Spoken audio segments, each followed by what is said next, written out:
welcome everyone.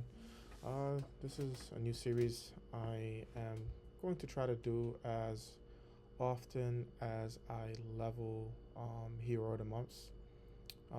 I don't often level or um, limit break Hero of the Months. I feel that ever since the Telluria episode, um, that the Hero of the Months have just gone extremely downhill.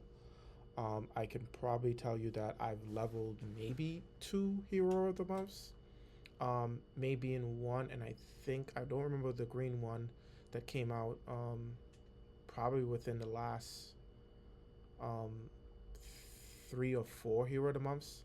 But it, it, literally that one was just good for events.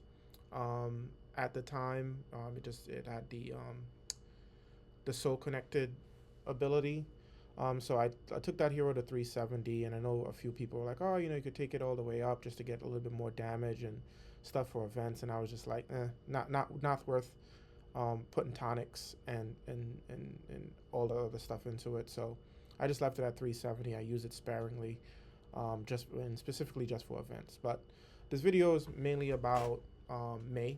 May has been the first hero of the month that I've actually limit broken um, twice, and put emblems on.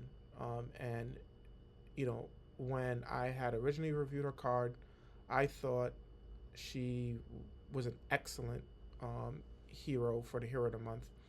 So let's just discuss the card really quickly. She does the growth ability, and this was the main drive for me to actually limit break her. The growth ability allows heroes that are old, um, and kind of future proof that they can add stats to the heroes over time. Um, Although it was a little bit lackluster. I think 150 is very low, considering the time that she's coming out. If you look at Dark Feather's growth is 180, and Dark Feather's been out for quite some time. Pepper Flame and Delimune are about 300, I believe. I think Pepper Flame's got nerfed, so it's 250, and I think Delimune is 340. And theirs is specifically just for attack. Um, Quarry, who came out recently, his growth is 200 attack and defense. So, I guess for Hero of the Month status, 150 is probably where SG felt comfortable giving everybody access to, a chance to get this hero. So it just allows May to be a future-proofed asset to um, grow older heroes, give them a stat buff, and then allowing them to kind of support heroes in the future, or heroes from the past into the future meta. The carrot minion of the mana generation is also a caveat, because you get her to proc. So now not only do they get a growth, they get a mana boost, and now with that 20% mana generation boost, it allows your heroes to kind of be where they were with the mana troops that we had previously, the 15-20% mana boost. So she adds that versatility to teams. So over the past month, I've been field testing her in a few raids, a few wars, and then a lot of raid battles, just trying to see where she really fits in. Essentially, my full focus was to put her with the W3K heroes, since the minions on them can't automatically get destroyed by minion abilities, Alucard as such. So I thought she would be a great fit in those teams. And I tracked my win ratios, and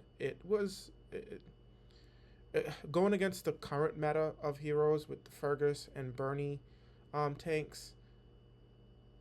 She's still got destroyed. Like I'm probably winning at best 50% of the matchups that I can pit these heroes with. And these are all double limit broken W3K heroes with costumes. Sometimes you're playing around and mixing up the teams because you have to add in counters for Bernie and counters for Fergus. But against any other matchup, you have a higher win ratio. Um, so, I like May. I think it's a hero that I would recommend. Now, I must caution, if you're going up against the um, Mega Minion meta, and a lot of the defenses you're facing in war or in raids, Mega Minions, don't level May. She's not worth it. She doesn't survive. She doesn't help um, anything on a team because she's not fast enough. Her growth is not fast enough. Mega Minions are gonna just beat down your team before you even got a chance to fire.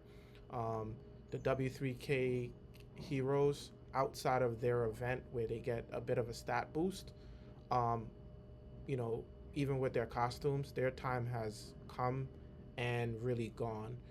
Maybe you can use Dio-chan still for her heal and her minion and a little bit of a wall. Um, but as far as what the regular minions can do, they're very limited. I would tell you that you're better off trying to get Hilda and Hilda's costume, Moonbell, because Moonbell is has a is a lot better. Um,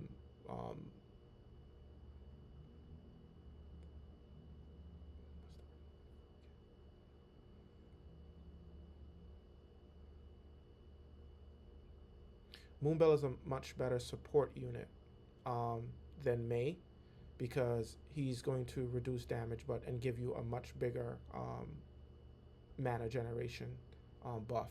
So, if you're in the top 100, you know, disregard May, disregard it here the months.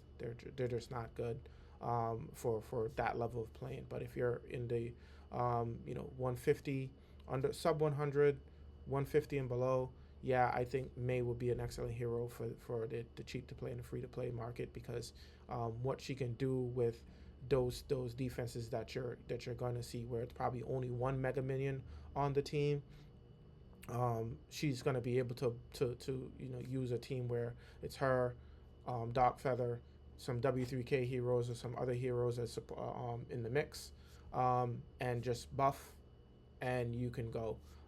You can probably use double May as support where you get the minions, the mana generation, and the growth, two growths stack in that aspect. But as far as it, just competitive play, the hero of the months are still no good. So chances are I'm probably not going to do the June hero of the month. Again, it really has to stand out. It really has to see something in those heroes that make you want to level those heroes. And I was a big adamant fan of leveling hero of the months. Probably up until 2000, because I thought they did an excellent, actually was doing an excellent job in making sure those hero of the months were good for a period of time, at least for the year. And now it just seems like they released the hero and they don't even care anymore. They don't last a year, So pulling for the hero of the month again, the hero of the month is nothing special anymore. They're just some throwaway ideas. I think that they're sticking into the market for the cheap to play players to have a 5-star or have a chance of getting a 5-star when they do random pulls. So just my thoughts on the banner. Hopefully SG will see this video and they'll make some improvements or do significant buffs to the hero of the months, and maybe we can revisit a lot of the hero of the months. But until then, yeah, it's gonna be a no for me moving forward. Leveling any more hero of the months. This is just to me a waste of resources. Leveling May. Yeah, so I wouldn't recommend anybody to level her at this point.